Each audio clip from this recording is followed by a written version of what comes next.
বন্ধুরা, আমি একটা নতুন রেসিপি করছি, নামমাত্র তেলে রান্না। যার জন্য আমি এই দেখুন পেঁপেগুলো কুচিয়ে নিয়েছি। এইভাবে পেঁপেগুলোকে একদম পাতলা পাতলা করে কুচিয়ে ধুয়ে নিয়েছি। এইটা এখন আমি প্রেসার কুকারে সিটি দিব। প্রেসার কুকারে একটু জল দিয়ে বসিয়ে দিয়েছি। এর মধ্যে এখন পেঁপেগুলো দিয়ে দেব। দেখুন পেঁপেগুলো সব দিয়ে দিয়েছি।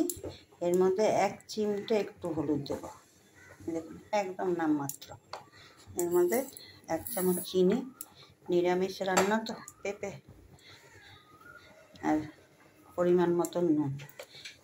এবার আমি এটাকে ঢাকা দিয়ে সিটি দিব 3-4টে। এই দেখুন সিটি দিয়েছি 4-5টা। এবং পেঁপে একদম গলে গেছে। এরপরে আপনাকে নামিয়ে ফোড়ন দেব। এটা দেখুন গামলার মধ্যে ঢেলে নিয়েছি।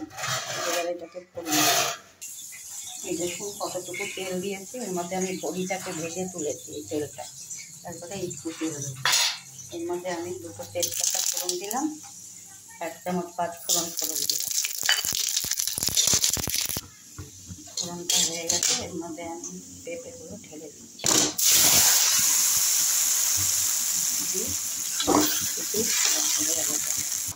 দেখুন ফুটে উঠেছে।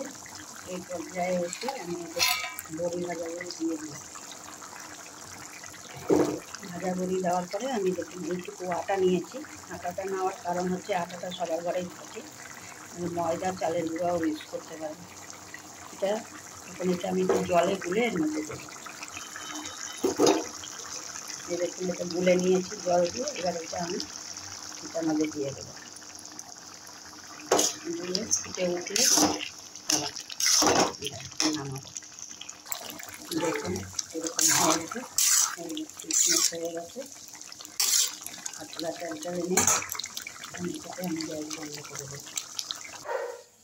দেখুন আমার অল্প তেলে অল্প মশলা কিছুই নেই। যারা গ্যাসের রুগী, যারা গ্যাস্ট্রিকের রুগী, যারা পেঁপে দিয়ে এই রেসিপিটা করে খেতে পারে।